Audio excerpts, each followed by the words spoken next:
दुआ ज़हरा केस के अंदर एक नया टर्न आया है जिसमें उसने मंजर आम पे आके टीवी पे इंटरव्यू दिया है और ये उसका तकरीबन पहला इंटरव्यू है। और वाज़ह तौर पे उसने कहा है कि मुझे घर से अगवा नहीं था किया गया, मेरे पीछे कोई प्रेशर करने वाला कोई गैंग नहीं है जिसने ज़बरदस्ती ज़हीर के साथ मेरी शादी कराई है और मैं अपनी मर्ज़ी से शादी करने के लिए कराची से लाहौर अकेली आई थी और ज़हीर अहमद से मैंने शादी की। फिर वो इंटरव्यू में कहती है कि मेरी जो सास है वो बड़ी अच्छी है, कोऑपरेटिव है, मैं बड़ी खुश हूँ यहाँ पे। मेरी बतौर वकील शुरू से ही राय जो थी आम लोगों से थोड़ी डिफरेंट थी, क्योंकि हम बतौर वकील कचहरी के अंदर देखते हैं कि ख़वातीन और इवन आदमी घर वालों की मर्ज़ी के ख़िलाफ़ 18 साल के हों, 19 साल के हों, 20 के हों, 25 के हों, वो शादी करते हैं, वो निकाह करते हैं और इस तरह की कॉम्प्लिकेशंस आती हैं। तो आम लोगों को लगता था कि ये बहुत सख्त ज़्यादती हो गई है और बच्ची को अगवा कर लिया गया है, पीछे गैंग है, पता नहीं क्या लंबी लंबी स्टोरीज़ बनाई जा रही थी। लेकिन बतौर वकील मैं जानता था कि पीछे इस तरह की कोई मसला नहीं है। अगर उस लड़की ने स्टेटमेंट दे दी अदालत के अंदर, और एक बार नहीं, उस दुआ ज़हरा को स्टेटमेंट देने के लिए कई मौके मिले हैं। नंबर 1 जब उसने निकाह किया एक टाइम वो, नंबर 2 164 की स्टेटमेंट जो मैजिस्ट्रेट के सामने दुआ ने दी थी कि मैं अपनी ज़ात मर्जी से शादी कर रही हूँ और इसको एक्सेप्ट किया जाए।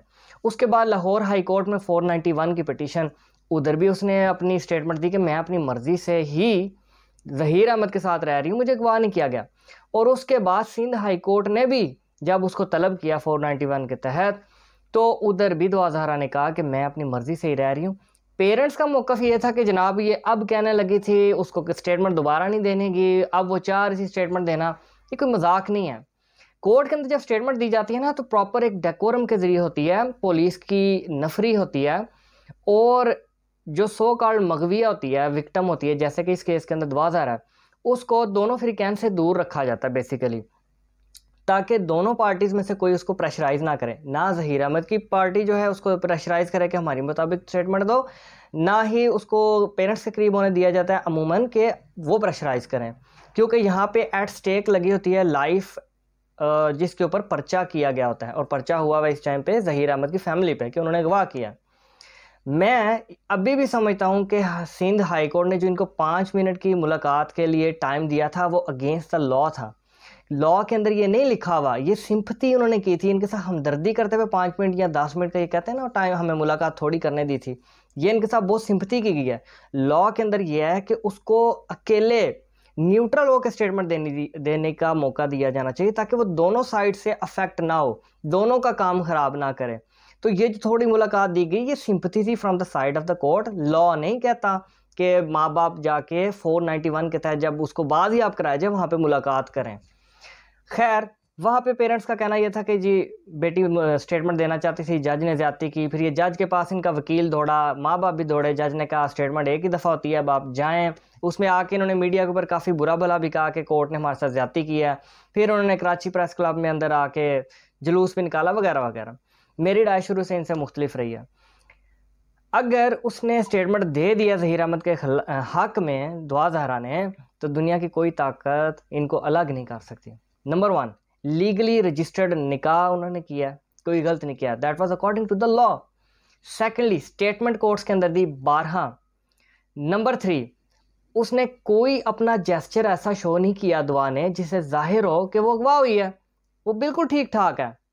और ये जो स्टेटमेंट की बात करते हैं ना, स्टेटमेंट किसी भी टाइम कोर्ट में दी जा सकती है। अभी भी केस चल रहा है लाहौर हाई कोर्ट, लाहौर की ट्रायल कोर्ट के अंदर अगवा का। स्टेटमेंट ज़रूरी नहीं है वो जो स्टेटमेंट सिंध हाई कोर्ट में देनी थी वो मिस होगी तो अब नहीं दे सकते, लाहौर में मिस हो गई वहाँ नहीं दी तो नहीं दे सकते, ऐसी बात नहीं है। स्टेटमेंट किसी भी टाइम दी जा सकती है। लेकिन रिसेंट इंटरव्यू ने वाज़ह कर दिया कि वो अपनी मर्ज़ी से आई है, वो बड़ी खुश अखलाकी से और बड़ी खुशी से अपना जाहिर कर रही कि मैं यहाँ बड़ी खुश हूँ। और एक चीज़ जो मेरे शुरू से जहन के अंदर थी वो ये थी कि ज़रूर माँ बाप को दुआ ज़हरा के पता होगा कि ये इस लड़के से शादी करना चाह रही है, ये हो ही नहीं सकता उसने जिक्र ना किया हो। इंटरव्यू के अंदर जो लेटेस्ट दुआ ज़हरा के उसने बताया कि मैंने अपने पेरेंट्स को बताया था कि फ़लाँ लड़का मैं इसको पसंद करती हूँ, तो वो लड़की दुआ ज़हरा कहती है कि मेरी अम्मी मुझे मारती थी, मेरे अब्बू भी मुझे धमकाते थे, मारते थे। फिर वो जो टैबलेट जिस पे वो पबजी गेम खेलती थी और बातचीत का सिलसिला स्टार्ट हुआ ज़हीर अहमद के साथ, वो टैबलेट भी छीन लिया गया। देखिए अगर अखलाकी तौर पे बात करें, इस्लामी तौर पे बात करें, वाकई पेरेंट्स का दिल दुखता है कि उनकी बेटी इस तरीके से गई है, वाकई उनके लिए मैं सिंपथीज रखता हूँ। पर अगर आप लॉ की बात करें ना, कानून की बात करें, हर बालिग शख्स अपनी आज़ाद मर्जी से शादी करने का हक रखता है। ये फंडामेंटल राइट है that is given by the constitution of Pakistan. आप उसे ये राय छीन नहीं सकते। आज़ादी राय, आज़ादी शादी, वो कॉन्सेंट से अपनी शादी करना चाहे कर सकती है। आप फोर्सफुली पेरेंट्स के घर भी उसे नहीं रख सकते बच्चे को, वो इतनी छोटी नहीं है। ये डिस्प्यूट क्रिएट कर दिया गया था कि जी मेडिकली जो है उसको चेक किया जाए, वो 14 साल से भी नीचे है, 13 साल की बन रही है, और डॉक्यूमेंट्स जो उसके ऑफिशियल हैं वहाँ पे भी 13-14 साल की। जब मेडिकल सामने आया तो वो 16-17 साल की थी। और उसने बिल्कुल, पंजाब के अंदर लॉ ये है कि 16 साल से ऊपर की बच्ची शादी अपनी मर्जी की कर सकती है। सो इस सारे सिनेरियो के अंदर लीगली तौर पे दुआ ज़हरा ने अपनी स्टांस को लेके चला है। ज़हीर अहमद के ख़िलाफ़ किसी किस्म का केस आप नहीं बना सकते, शुरू से मेरी यही राय और मैं यही कह रहा हूँ। और इस इंटरव्यू के आ जाने के बाद तो ये आखिरी चीज़ है कि जिससे पता चल रहा है कि वो कोई गैंग नहीं था जिसने इसको अगवा किया था। देखिए, अगर गैंग होता, गैंग ने अपना बिजनेस चलाना होता है, वो किसी भी चीज़ को हाईलाइट नहीं होने देने थे। अगर एक मीडिया की चीज़ सामने हाईलाइट हो जाती तो पूरा गैंग पकड़ी जाना था। गैंग है ही नहीं। अगर ये गैंग होता ना तो इसकी बड़ी निशानी ये थी, उन्होंने उसी वक्त इसको छोड़ देना था कि अपना बाकी बिजनेस तो वो बचाए ना, कि एक के पीछे लेके चल पड़े। सो ये अपनी आज़ाद मर्जी से गई है। और ये यहाँ पे रूटीन मैटर्स हैं कि लड़की लड़का अपनी मर्जी की शादी करते हैं, यही तो कोर्ट मैरिज है, यही तो हैं कॉम्प्लिकेशंस के। जब लड़की लड़का आज़ाद मर्जी शादी करते हैं तो वो इस तरह के सिनेरियोज क्रिएट हो जाते हैं और बड़े सुवीर ख़तरनाक रिजल्ट्स भी इसके मिलते हैं। कत्ल गारत तक बात चली जाती है, भाई जो है मर्डर कर देते हैं, ऑनर किलिंग की बात आ जाती है, माँ बाप लड़ने लड़ाने पे आ जाते हैं। खैर शुक्र है इस केस के अंदर ऐसा कुछ मामलात नहीं हुए, लेकिन प्रोटेस्ट बारहा करते रहे इसके वालिदैन।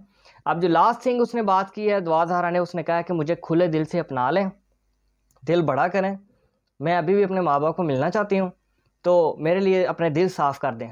मेरी राय ये है कि माँ बाप को बजाय कानूनी चाराजोई और मुसलसल लिटिगेशन में अपना टाइम ज़ाया करने और अपनी मज़ीद रेपुटेशन को स्टेक पर लगाने के दिल बड़ा करना चाहिए, उनको कबूल कर लेना चाहिए। Thank you very much.